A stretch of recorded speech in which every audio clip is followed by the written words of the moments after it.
This week on Married at First Sight UK, it was retreat week. We've currently got 10 couples. We need to drop some weight because half of these don't even need to be there. I was actually surprised nobody left on commitment ceremony this week. It's time the experts started kicking people out because it's getting ridiculous. Hannah and Stephen should have left. I don't understand why Hannah and Stephen stuck around for this week, and it really makes me think that she's buying herself time to see which guy she could flip so she could stay in the show. For the last few years, we've seen somebody staying from leaving their marriage, and I feel like Hannah thought that she could do that. That's the only reason she stayed. There was no reason she should have stayed because Stephen has not spoken to her all week long. She got on the couch and was like, I keep remembering the wedding. I think we have something great. We need to make it work. Stephen is not interested in her at all. She broke his trust and that's the end of it. They agreed on the couch. Stephen wrote leave. She wrote stay, so they had to stay. But they agreed that, okay, we will give it one more shot, one more go. He said he was going to, okay? I don't know whether he was or not. I don't know. The night of the commitment ceremony, Hannah tried to hold Orson's hand to make Stephen jealous. That is just so weird. Like, why would you stay to make it work with your husband and then try and make him jealous of one of the other husbands? It doesn't make sense. Like, that's never gonna make a guy want to come back to you. It's just never gonna work like that. She then flirted with Ryan. She was massaging his feet, telling him his eyes were beautiful. She was apparently trying to flirt with Alex. Apparently she was closing the door. She looked around the door and told Alex that he's her favorite guy. We did see at like girls' day, she kept saying Alex was her type and she would switch to Alex. It was like she was trying to go at any of the husbands that she could. I don't know why she didn't go at Adam, because Adam probably would have been one of the guys you would think could flip. Ryan, Alex and Orson were her targets. She did keep saying that she doesn't see boys and girls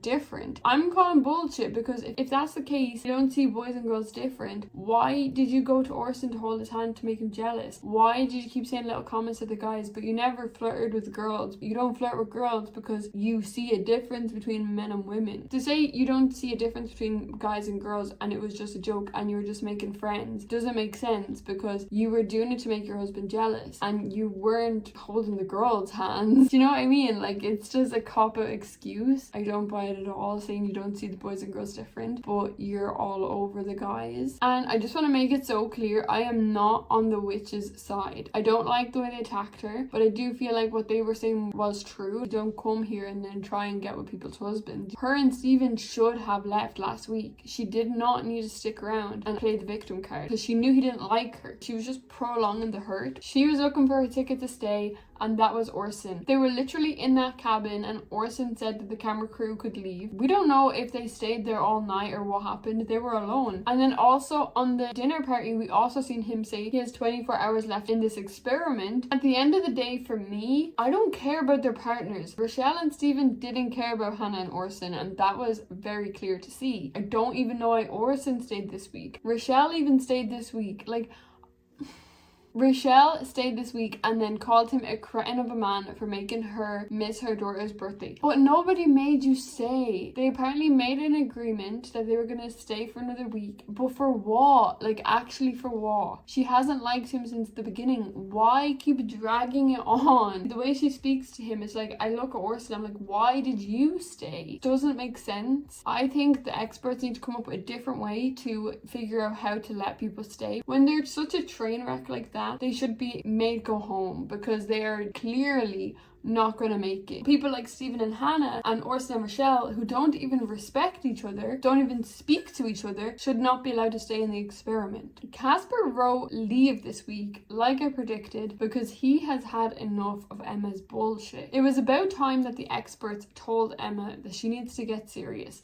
She kept laughing on the couch. Paul turned around to her and was like, it is not funny. This week on the retreat, they seemed to like each other's company. They had a cute date and they were laughing. When Emma started the physical side, she actually gave me the ick, and I don't get the ick, but through the screen I was like, Oh my god, I can't believe she's doing this. Like, it was so scripted. I think it made Casper uncomfortable because it was almost like she just wanted to do it to be able to say that they got there. It's like she's using Polly's method, that they need to do it so it's over with and then they can just keep doing it, and it doesn't work like that. It has to be natural, and if you're not there, you're not there. I still think that this roller coaster is going to crash. I actually don't know what to say for these guys this week. If they're going to stay or leave, I don't know. I just know that it's not going to work. I was so surprised to see Shannon and Ryan fight this week. They really fought over nothing from the sounds of it, and then she left for nothing instead of just going to sleep. They came back from the boys and girls day. Ryan asked, how did it go? What did the girls say? And she was saying that she doesn't remember. I don't really know why she said she didn't remember, because she literally got into a fight with Hannah, so surely she remembered what happened on girls day. But she told him she doesn't remember. He was like, I don't really believe you. Like, then she got annoyed, and now you've create a problem. They came separately to the dinner party and everybody kind of knew that they spent the night apart. Everyone was shocked. Stephen straight away was like, I have a crush on her. She's my type. I'm going to try and stick it on her. If Ryan doesn't come in tonight, Shannon might go home with me tonight. He actually pulled Holly and told Holly to ask her, are you into that? Shannon was like, no, I'm here for Ryan and only Ryan, and if I'm not with Ryan, I'm going. When Ryan showed up, him and Shannon were fine. They literally kissed and made up. Stephen literally started sweating. He pulled Ryan for a chat and was like, I don't want anybody making a big deal out of this. I want you to know. He basically pulled him and said nothing. Holly told Ryan the truth, and Stephen tried to act like it never happened, like he's not on camera. I just don't understand why people say things on camera and then try and act like it never happened. It happened. There's document of it. That made me really change my opinion on Stephen. I really like Ryan and Shannon. I feel like there's something off with Shannon for the way she acts towards Ryan. She sounds like she's got a sore throat all the time. If that's just a Scottish voice, I don't know. I can't put my finger on Shannon, whether she's just not comfortable yet or... This week, Polly is actually driving me nuts. This woman needs to go. Her and Adam need to go. Last week, they had a great week. This week, they had the girls' day, and she literally said that she would switch to Stephen. And honestly, I think she did it just to annoy Hannah. Backfired on her, because why are you saying you want to switch husbands?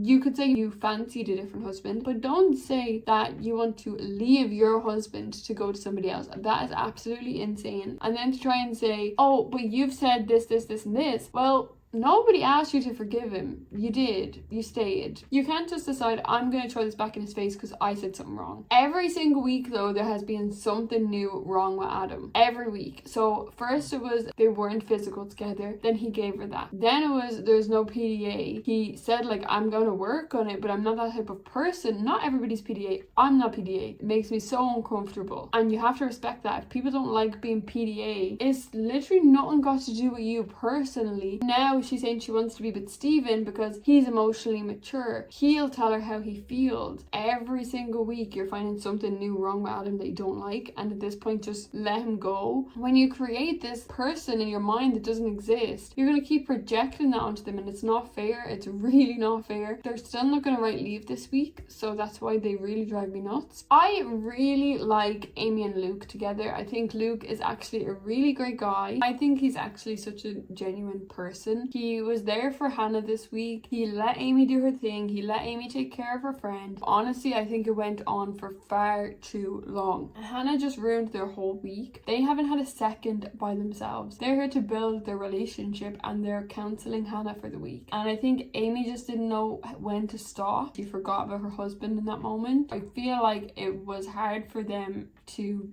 form a closer bond on the retreat. I hope by next week Hannah is not here and not living in their freaking apartment. And then we've got the couples that we've got nothing to talk about. Lacey and Nathan, Ross and Sasha, and Kira and Christina. Honestly, I wish we'd seen more of them, but we just don't. Sometimes I hate that about reality TV. We never see the couples that are actually in love and doing well. We only see the ones that are turmoil, which I get it. There's only an hour a night. We have to see all the drama. We also have nothing to talk about with Alex and Holly this week. They've actually been really good this week, except at the beginning of the week before the commitment ceremony, when Alex and Holly were still fighting. Everyone was saying that Alex is a really really scary guy. They need to rescue Holly and he's so manipulative and she's afraid to speak to him without the cameras. I think Alex was spot on when he said, I'm not your ex. Like, stop projecting that onto me. You don't have to be afraid to talk to me. Maybe he gets a bit defensive. I really hate when we say a guy is scary for no reason. I don't actually think he's done anything to make her feel like she can't speak to him unless the cameras are around. And that's why he gets angry, because she only brings things up when the cameras are around. I think if she tried to speak to him off camera,